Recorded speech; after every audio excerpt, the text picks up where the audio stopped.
20-foot tides at Eastport. At high tide, we're like right next to the pier. But here I am lowering the water down at low tide. We got our groceries, got our new fishing pole, ready to go.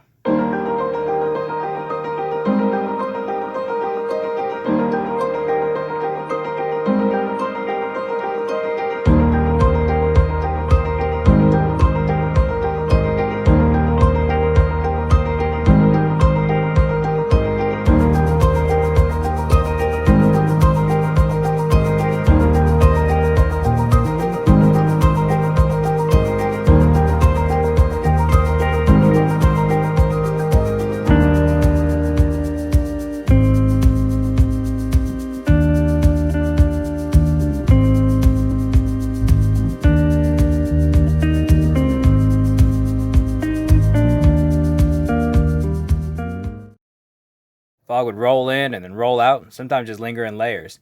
But eventually the sunbeams won and the wind picked up and we went sailing.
There's the Cutler lighthouse.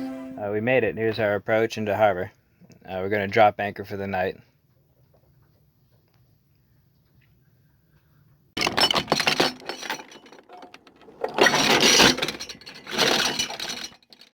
One of the locals actually radioed us from his house and offered to let us use his mooring. It was in good condition, and decided to take him up on the offer. I was feeling a little squeamish about dropping anchor right in front of all these lobster boats, knowing they all gonna, come fly by me on their way to their fishing grounds in the morning.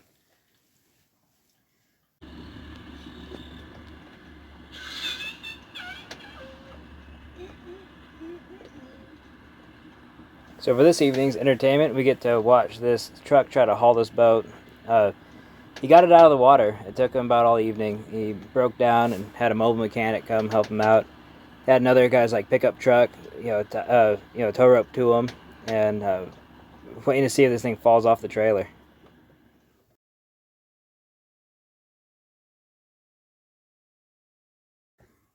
Well, good morning. I want to share with you our plan of the day. We're gonna go ashore here in Cutler and do some hiking, and we want to be back before noon so we can get the tail end of a favorable current to do a short trip over to Cross. It's foggy, a little bit rainy. Morgan's really tired. Like, I slept like a baby. I went to bed at like 7:15 p.m. last night and just like slept super good. Morgan was, didn't sleep so good. So where we're at is right here at Cutler, and we're trying to head to Cross Island. And, we got a little spot right there we want to anchor. But we want to do it with favorable current.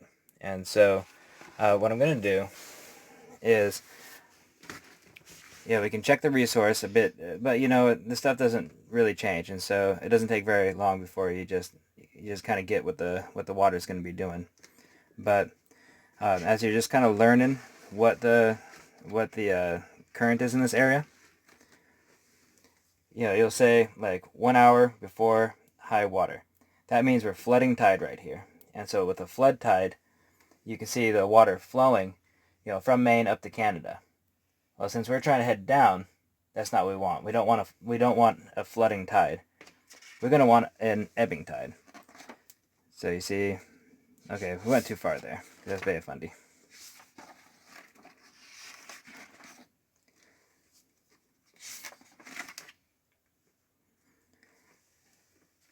So here's 1 hour before low water. So if it's before low water, that means that that current is ebbing and it's going to be flowing from Canada down the coast of Maine. And so generally speaking, we're somewhere in here. We're trying to get somewhere over there. We're going to go this way. And you see on the same thing, the thickness of the arrow is going to be telling you like how much current there is. There's a little key down here. So we've got a pretty fat arrow. We're talking about a knot to a knot and a half of current.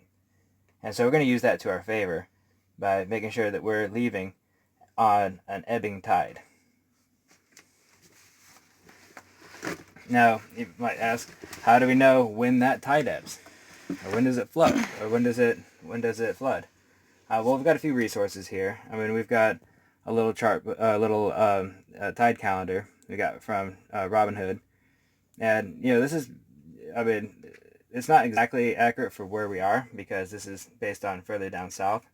But we did work out that the difference between this tide calendar and in Robinhood is going to be 15 minutes different between that and Eastport, which is way further north. That's one way to do it. I know Morgan likes to use her electronic resources here and get on the Maine Island Trail Association website, and that's going to have local tide tables. And so you just got to know like where you are, where you're going, what current is going to get you there favorably, and then work out when that current is going to flow on those tide tables.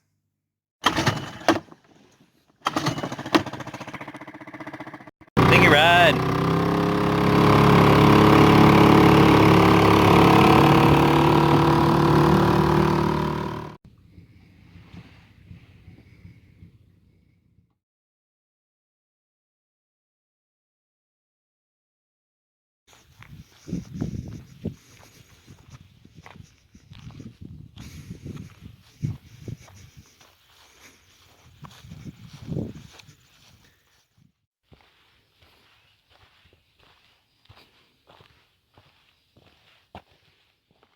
So far?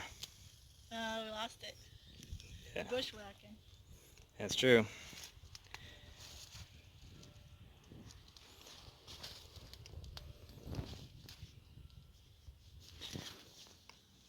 No trail in sight.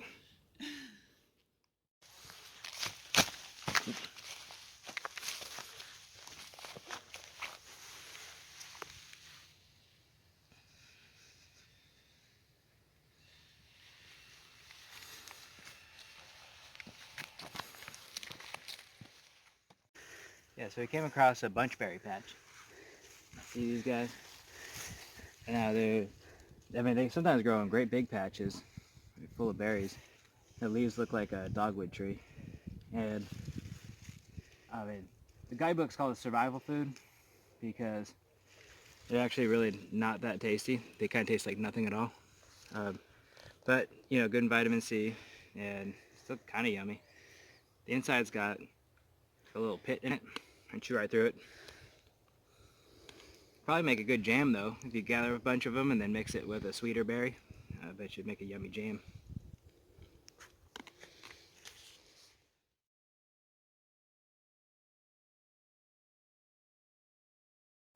I'm going to do a quick engine check before we get underway. I try to do this before I start the engine every time, but I usually forget, so it's every so often time. Grab a paper towel. Let's get access to this engine hole.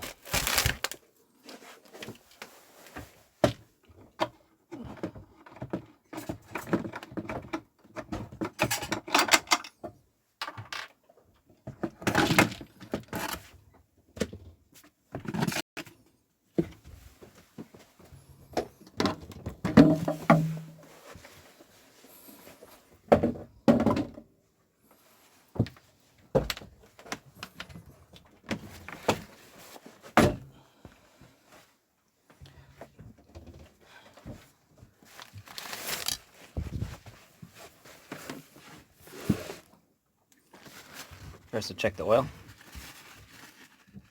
Dipstick. A little top off, sooner than later.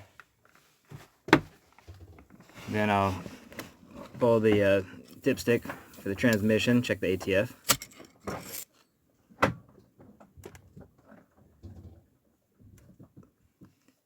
Plenty in there.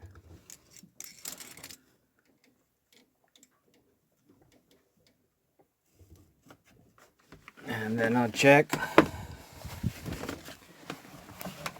our coolant in the reservoir. You see I got that green, it's about halfway. It's right where it's supposed to be. Next I just check everything's ship shape. I can see right now there's an issue. My air filter had popped off.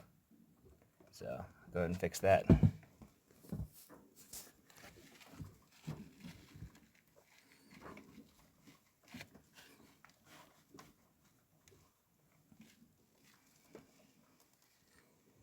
I'll end up securing that hose clamp a little better so the air filter won't pop off again. Well, I topped off the oil and now we got a happy motor. Underway again from Cutler.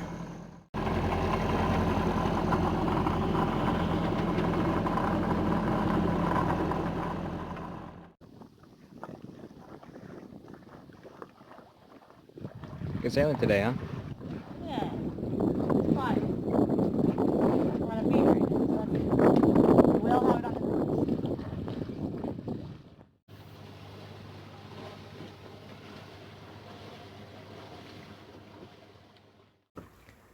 So I'm keeping a logbook for this trip.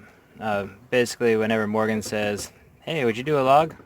I run down and write, the time and what we've been steering by compass, and not really so much speed or miles. Well, no, we've been writing speed, not so much miles.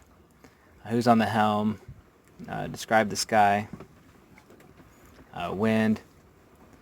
Pressure. Check our barometer here, and then we check our battery percentage and check the bilge, and then write any comments.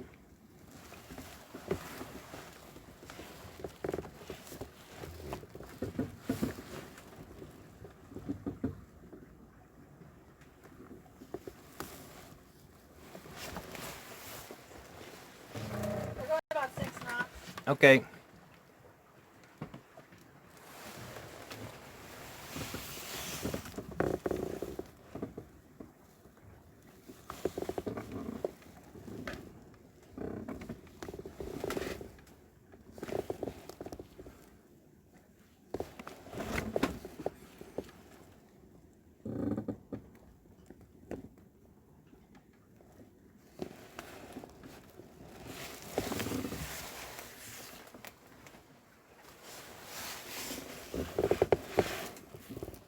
The wind's being fluky.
Not flooding.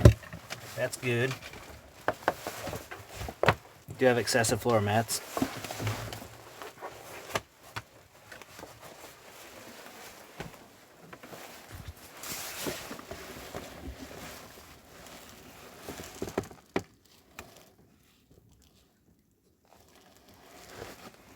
And that's it. Made it to Cross Island safe and sound. Only took us about an hour and a half. easy sail.